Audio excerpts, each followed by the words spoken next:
A mucha gente le llama la atención de que en Japón, siendo un país tan desarrollado, tan moderno, haya tantos postes de luz cableados en la calle. Ustedes imagínense que en esta calle, que tendrá unos 300 metros, ¿cuántos edificios hay? El hecho es que hay muchos edificios, ¿ok? ¿Qué pasa si el dueño de este edificio, que de ancho tiene unos 5 metros, quiere vender el edificio y hay que derrumbarlo? La empresa de electricidad va a venir con una grúa, en 5 minutos cortan el cable y listo, pueden derrumbar el edificio. Ponen el nuevo, en 20 minutos ponen el cable nuevo y se terminó el trabajo. Pero en cambio, si todo esto lo queremos hacer bajo tierra, imagínense el presupuesto que es hacer eso, el tiempo que lleva, el cortar las calles y además que cuando se quiera derrumbar un edificio o poner uno nuevo, el trabajo no va a ser de 10-15 minutos como lo hacen las empresas de cableados. Por lo tanto, se mantienen porque es más eficiente así. En cambio, si una empresa gigante viene y dice, bueno, voy a comprar todos los edificios de esta manzana, ahí estamos hablando de otra cosa. En avenidas grandes o donde hay malls, obviamente no van a haber este tipo de cableados, solo en callejoncitos. Máquinas expendedoras. ¿Por qué hay tantas? Porque es muy simple. Una persona puede llamar por teléfono a las empresas de expendedoras y decir, tengo un espacio a un costado de mi edificio, pueden poner una máquina, y a veces te pueden dar incluso un porcentaje de ventas por darles el espacio. Hay incluso gente que se dedica, que trabaja para estas empresas y lo que hacen es contactar, buscar lugares estratégicos donde no haya muchas expendedoras y ofrecer al dueño del edificio, soy de la empresa tal, queremos poner una expendedora ahí, ¿se puede? Y ahí está, lo hacen. Y claro, y esto vienen camiones que van y cambian las máquinas a diario, por lo tanto es un muy buen negocio, porque además las expendedoras están un poquito más caras que de lo que te podría costar en un supermercado, por lo tanto el margen de ganancia es más grande, vale la pena para las empresas.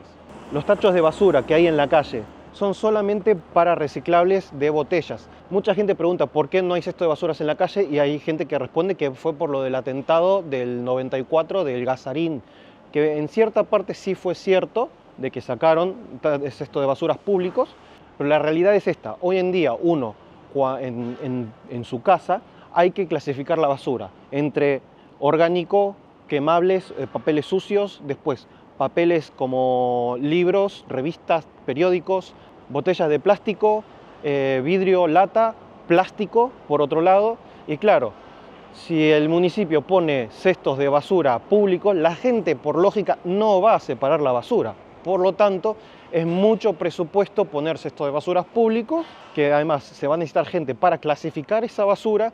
Y claro, sin cesto de basura público, la ciudad es limpia igual. Por lo tanto, la que se encuentra en las calles son solamente de bebidas, porque los tachos que están al lado de las máquinas expendedoras son de las empresas de expendedoras, por lo tanto son privadas, no son del municipio, que claro, está hecho para incentivar la venta de las bebidas. Eso, por ejemplo, no son tachos de basura públicos, son de la salida trasera del restaurante de acá. Son casos muy específicos que se pueden encontrar cestos públicos. Hay muchos lugares que dicen prohibido fumar, como por ejemplo acá, que tenemos una señal de no fumar y está lleno de colillas de cigarrillos en el suelo. Se supone que uno tiene que fumar en áreas designadas para fumadores, ¿no? Sectores fumadores, que a veces son algunas literitas, bueno, ahí tenemos gente fumando. Y el hecho es que no hay por todos lados sectores fumadores. Por lo tanto, ¿qué hace el japonés cuando quiere fumar y no hay un sector fumador? Se mete a los callejoncitos. Y en los callejoncitos, las primeras víctimas de obtener basura de cigarrillos por todos lados son los estacionamientos de coches. O sea, porque la gente si fuma en un callejón no va a ser en la entrada de la casa de alguien o en la entrada de un negocio, de una tienda, sino en un lugar que no esté muy vigilado, por así decir, y que la gente no concurra demasiado. Y por lo tanto, los carteles de no fumar de esta zona son más de los propietarios de los estacionamientos que del municipio. Que el municipio a veces también ponen señales en la calle, pero el municipio se enfoca más en poner esos carteles en zonas concurridas, avenidas. Ahora, que los carteles de no fumar no lo haya puesto el municipio no quiere decir que se pueda fumar. En sí no se puede tampoco, pero la gente lo hace. Y muy importante saber que si hay un lugar que tiene un cartel que dice se puede fumar, justamente es porque son izakayas, son tabernas. Hay gente que me cuenta que dice que le sorprende que se pueda fumar en los lugares, dentro de establecimientos. Lo más seguro, 100% seguro, es que esas personas hayan ido a un izakaya a comer, que bueno, son lugares para beber principalmente, y por eso se puede fumar. La línea amarilla esta marca paso para invidentes.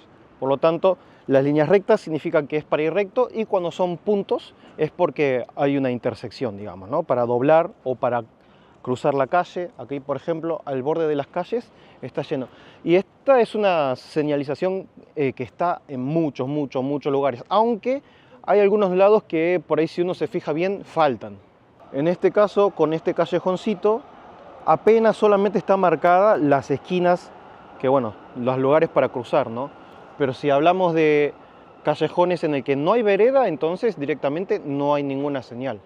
Creo que ya lo he mencionado antes, pero las cabinas telefónicas siguen estando ahí para casos de emergencia, y además porque es mayor presupuesto quitarlas que mantenerlas. Para mantenerlas simplemente tienen que estar conectadas y nada más. Otra cosa, el paraguas.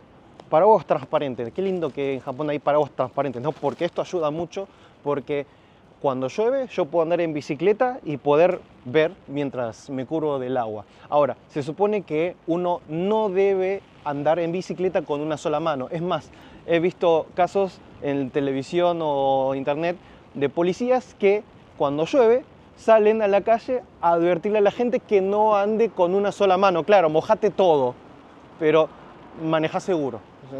Bueno, otra cosa es que el paraguas es el producto más robado de todo Japón. Acá el paraguas es algo barato, ¿no? Y cuando llueve todo el mundo compra su paraguas, porque la gente no quiere mojarse. Y por lo tanto siempre vale la pena mejor ir a un Konbini, a un 7-Eleven, Family Mart y esos de 24 horas que siempre tienen paraguas, pagar un poquito y llevar su paraguas. ¿Y qué pasa? Uno se llena de paraguas en la casa al final. Por lo tanto, a veces uno se lo puede olvidar a propósito en algunos lugares, al punto de que, claro, a veces uno lo deja en la entrada de una tienda, deja su paraguas y cuando sale ya no está. Porque mucha gente se la puede robar con poca culpa, porque es un producto que no está muy valorado, por así decir. Como que sí, al ser un paraguas la gente se lo lleva, al menos que sea un paraguas de colores, no con diseño, eso sí no te lo van a tocar, pero si es un paraguas transparente de estos que son los más baratos, y hay que tener cuidado, te lo pueden robar muy fácil. En cambio, bicicletas, por ejemplo, hay mucha gente que dice, uy, pero acá las bicicletas no llevan candado, que son muy fáciles de robar, porque también se dice que las bicicletas también son lo más robado de Japón. Pero últimamente casi nada, porque nadie las roba. ¿Por qué? Porque el candado está puesto. Lo que pasa es que no es tan visible, es esto que está acá. Todas las bicicletas vienen incluidas con su sistema de candado, que cuando se cierra, se traba la rueda y se saca la llave. Por lo tanto, nadie suele poner cadenotas y atarlo a algún lado. Simplemente, si alguien en algún momento se las robaba en una época, tal vez, yo creo que en los 80, 90 tal vez sucedía mucho, pero era algo que sucedía porque, por una cuestión de que Japón es seguro, la gente no acostumbraba a robar, por lo tanto no le ponía llave ni nada, y tal vez no traían ese sistema de llave. Por lo tanto, uno dice, uy, estoy apurado, voy a llegar tarde al trabajo, me agarro una bicicleta y la tiro por ahí. Y eso es algo que sí podría haber llegado a pasar en un tiempo, ¿no? Gente apurada que agarraba una bicicleta, se la llevaba y después la dejaba por ahí. Y si podía, la devolvía a donde la tomó prestada. Pero hoy en día ya casi no pasa, es muy raro que roben bicicletas. Además, las bicicletas tienen como una especie de patente que está acá, que es el número de registro, del cual uno cuando compra la bicicleta ya viene con el registro policial, digamos. Por lo tanto, si te la roban, vos podés hacer la denuncia. Aunque si la compras por internet, es responsabilidad tuya registrarla, porque si no, si te la roban, la perdiste. Pero claro, el tema de robo de bicicleta es considerado de algo de que se roba mucho, porque claro, mucha gente, alguien se toma prestada la bicicleta, hacen la denuncia en el momento y después la recupera, pero la denuncia está hecha. Por lo tanto, se registraron muchos números hace décadas atrás, ¿no? Esta es una tienda que venden omiyage, ¿no? Que vendrían a ser, omiyage vendría a ser como regalo, que vienen cajas en el que viene algún dulce tradicional, puede ser dulce, puede ser salado, pero vienen pocas porciones de cosas, como por ejemplo, como nos muestra acá, ¿no? Que esta es una caja lleno de manjus, que vendría a ser pancitos rellenos de dulce. Y es muy típico que cuando uno va a viajar a una ciudad, compre una caja de omiyage, de dulces, de la región y llevarla como regalo a los compañeros de trabajo, a la familia, lo que sea. Lo que pasa es que eso es algo que está muy impuesto culturalmente y como que simplifica mucho el tema del compromiso social que uno tiene en el momento que uno regala cosas. A ver, por ejemplo, ya he mencionado antes que, por ejemplo, la fruta, que muchas veces es cara, que viene envuelta de forma muy especial, es más común regalarla que para consumo propio. Acá puede ser más para consumo propio, porque viene todo de forma muy informal, por así decir. Bueno, en algunos países esto está muy prolijo, pero la fruta prolija viene más así, como esa, ¿no? Como esas uvas que vienen así, con toda la esponjita de color y uvas muy bonitas y sale un poco más caro, eso es más como para regalo. Lo que pasa es que los japoneses en general cuando tienen que regalar así algo como medio por compromiso con alguien, suelen regalar comida porque uno no puede estar regalando a una persona que no conoce lo suficiente ropa, zapatos, o se va de vacaciones y llevarle imancitos y todas esas cosas, sino que se considera como muy noble regalar comida, ¿no? Porque no estás comprometiendo a nadie. Esa persona lo come y ya está, se terminó. Y no es que le va a quedar de por vida tu recuerdo de tus vacaciones. ¿Ok?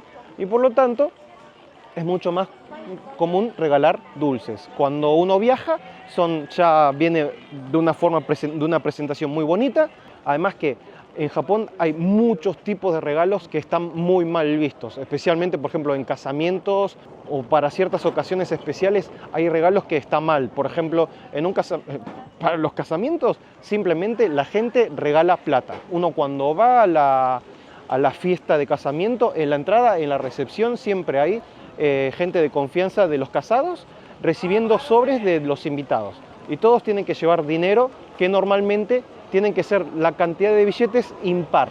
Porque, por ejemplo, billete de 10.000 yenes, que es el más grande, es o 1, o 3, o 5, o 7, lo que sea. Pero tiene que ser impar porque se supone que el dinero no se debe dividir en dos, porque, bueno, una tradición de que al ser dos personas no se tiene que dividir las cosas, sino que es para contarlos todos como uno, una cosa así, ¿no? Pero, por ejemplo, está mal regalar tijeras, cuchillos, porque se dice que se lo relaciona con cortar la relación. Y, a ver, supersticiones que son un poco tontas, pero bueno, la gente tiene muy en cuenta esas cosas. Porque lo que sucede es que los japoneses, si bien no son personas muy religiosas, sí son personas muy supersticiosas.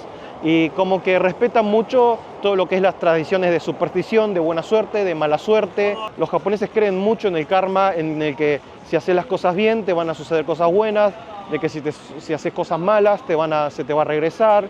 Y es por eso también es un poquito de ese detalle de por qué los japoneses también son muy honrados, ¿no? De que no cometen crímenes, que no roban en general. Porque también viene algo, por un lado, cultural, digamos. Además que sí, las leyes también son estrictas. Bueno, vamos a parar a comer un poquito. Esto es un restaurante chino que tiene unos fideos, mirá, enormes. Es la primera vez que como unos fideos tan gruesos. Están buenísimos. Aunque medio frío, ¿no? Otros fideos con salsas. Ahora, mucha gente también pregunta, ¿cómo puede ser que los japoneses sean tan delgados, siendo que con lo que hay para comer en la calle? La salsa está muy buena, pero también los fideos están medio fríos. No entiendo por qué. No tiene sentido. La respuesta es que no es lo mismo lo que come la gente fuera de casa y lo que come en casa. Usualmente las comidas que encontrás en la calle, restaurantes y todo eso, la mayoría no son comidas que uno cocinaría en casa.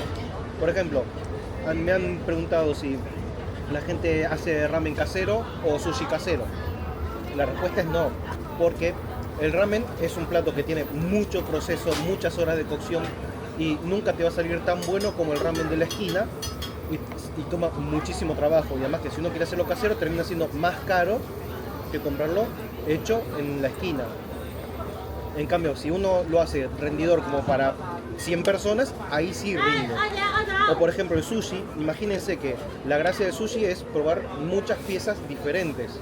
Y por lo tanto, uno para hacerlo casero tiene que comprar 4 tipos de pescados y obviamente el sushi es algo que no te va a salir igual al como lo hace un chef profesional de sushi, ¿no?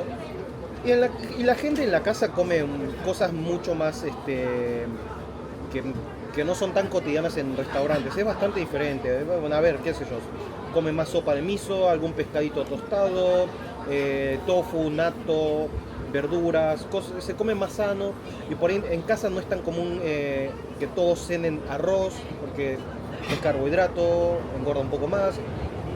Muchos japoneses son de de día comer bien y a la noche por ahí no llenarse la panza y comer lo que se dice tsumami, que es comiditas acompañantes, platos pequeñitos como para picar y beber alcohol. Estaba el micrófono apagado y no me di cuenta, pero supongo que se escuchó todo. Otra cosa, el tema de la sobremesa. Ya lo he explicado muchas veces, pero en lugares donde comes en una barra, comida barata, rápida, no se tiene que hacer sobremesa. Es un país en el que no recomiendo mucho por ahí. A ver, la experiencia con familia, con bebés, es complicado en Japón porque para poder disfrutar de la buena gastronomía japonesa y muchas veces tenés que ir a lugares donde se acostumbran más ir solo o con un amigo en pareja y no en grupo, ¿no? Como los ramen, justamente. Los ramen son lugares menos convenientes para ir con bebés porque por ahí solamente es barra, ¿no? En cambio ahí están los family restaurants. Si vos pones family restaurant en Google Maps te aparecen muchos restaurantes familiares que justamente están más adaptados para ir con bebés, con niños chicos. Que además uno quiere por ahí descansar, ¿no? Y sentarse un poco más. En lugares como estos, por ejemplo, la costumbre es que si terminas de comer, voy a comer despacio todo, pero te vas, a menos que pidas bebidas o algo para picar, pero la mesa es vacía, sin nada de consumible. Cuando ya no hay nada consumible en la mesa, y ya como que te preguntan, ¿querés algo más para tomar? ¿Querés algo más para tomar? Como que ya te apuran. Otra cosa, por ejemplo, los japoneses, ¿qué tan sociables son no sé, en un bar, por ejemplo? Ahí depende mucho de la suerte. Los japoneses no son muy de interrumpir otras mesas porque justamente acá se respeta mucho la privacidad del espacio personal y todo eso. Y puede pasar de que algún extranjero que quiera socializar, que viaja solo, hablar con la gente de la mesa al lado. Y por ahí como que te ignoran un poco, como que están hablando de lo suyo y no les interesa practicar inglés. Como también pueden estar en un grupo de borrachos y le pongan más buena onda. Y es muy gracioso porque muchas veces me ha pasado gente que viene de turista, no, porque conocí japoneses el otro día en un bar, no sé qué. Y algo muy curioso es que a los japoneses cuando es si se sacan fotos con algún desconocido, alguien que no tienen confianza, las chicas es muy común que en la foto hagan así, se tapen la cara, como para que les incomoda que tengas una foto de ellas, las chicas jóvenes, por ahí bonitas, es muy común que hagan así. Nada, es un detalle. No habla de todos los japoneses, pero es un detallito, ¿no? Y bueno, y la explicación de por qué usan bandejas es porque, primero, que comenzó como una especie de formalidad por una cuestión de los detalles, ¿no? La cultura japonesa con eso de los detalles, para mostrar profesionalismo, para no hacer contacto directo con el cliente cuando se recibe el dinero, y también es como una forma de tener las cosas ordenadas, de que se ponga el dinero en una bandeja y que esté, cuando el cliente diga, ok, con eso voy a pagar, ahí está todo el dinero y por lo tanto el staff suele chequear el dinero en la bandeja, de que no haya manejo de dinero informal, ¿no? Que a ver, no todos los lugares lo tienen, pero la mayoría de las tiendas y restaurantes tienen lo de la bandeja para el dinero. Bueno, acá por ejemplo hay un parque, ¿no? Y están esas escaleras altas. Y mucha gente pregunta, ¿cómo es Japón por el tema de gente en silla de ruedas? Bueno, el tema es que en Tokio es bastante recorrible, hay bastante camino plano en Tokio. Ahora, lugares como Kioto, por ejemplo, amigos como Jordi, que tienen agencia de turistas, hacen tours en Kioto y dicen que gente con silla de ruedas no puede hacer el tour porque son lugares muy peligrosos, porque muy empinado, la bajada es peligrosa, por lo tanto lugares montañosos es muy complejo. Pero Osaka es bastante plano, Tokio es bastante plano, pero claro, lo que menos se puede visitar son en muchos casos templos, ¿no? Porque hay muchos templos que la entrada, o bueno, o tal vez no la entrada, pero la zona, la parte principal por ahí subiendo muchas escaleras. Y como son construcciones muy antiguas, no hay ascensor, no hay forma de poder subir. Y en este parque, por ejemplo, de ahí está la entrada principal con escaleras, pero ahí a un costado hay escaleras mecánicas y ascensor para poder subir y visitar el resto del parque. Pero ¿qué pasa? El problema es que uno como turista no lo sabe. A ver, para tomar el transporte público, por ejemplo, para tomar el bus, los buses tienen un sistema para poder bajar de altura, ponen una rampita y el conductor del bus ayuda a la persona a subir. Y en el caso del tren también hay ascensores, aunque algunos casos de algunas estaciones pequeñas puede que no tengan. Pero vamos, por ejemplo, para estas escaleras hay un ascensor que ahora en este momento está clausurado por mantenimiento, pero acá hay otro ascensor que este sí va para el lado del parque, ese es para ir a la estación. Pero claro, justamente uno como turista tiene que estar buscando el ascensor si hay que llevar a alguien en silla de ruedas, es complicado. Después otra cosa que de los japoneses es que es muy común que la gente no ayude, que no sea muy solidaria con las demás personas. Es que justamente, por ejemplo, especialmente si se trata de gente que está trabajando, haciendo su trabajo, nunca hay que ayudarla. Hay casos excepcionales, por ejemplo, yo una vez tenía un montón de cosas que quería vender, lo mandé a vender a una tienda de segunda mano en el cual tienen el servicio de ir a tu casa a buscar las cajas. Y tenía como 8 cajas. Y yo en ese tiempo vivía en un tercer piso sin ascensor y al señor que manejaba el camión tenía unos 50 y largos años y claro, le dije, no se preocupe, yo le voy a ayudar. Porque es más, cuando firmé los papeles y todo eso me dijo, bueno, muchas gracias. Y yo, no te preocupes, yo te voy a ayudar a bajar las cosas. Y claro, porque si no lo ayudaba, pobre, si ese viejo iba a tener un dolor de piernas y brazos ese día que se iba a acordar de mí el resto de su vida. Pero a ver, justamente una persona se tropieza, si ves que es una persona que de edad saludable. A ver, por ejemplo, una persona como yo, en Buenos Aires, me caigo, por ahí viene un flaco y me extiende la mano para ayudarme a levantarme. Que eso es algo normal, algo muy común. Pero en Japón, por ejemplo, uno no lo haría, porque es una persona con capacidad y la gente no quiere ser como ese centro de atención y por lo tanto más bien quiere que la gente no lo mire, que no los observen. Repito, depende mucho del caso, pero si ves que no es una persona que realmente creas que necesita ayuda, la gente no suele acudir. Pero bueno, fueron varias curiosidades de Japón, espero que haya sido interesante. Nos vemos en la próxima. Un saludo a vos, a tu familia, a tu mascota y al forro, tu vecino. Chao. Cuidado que están corriendo las chicas.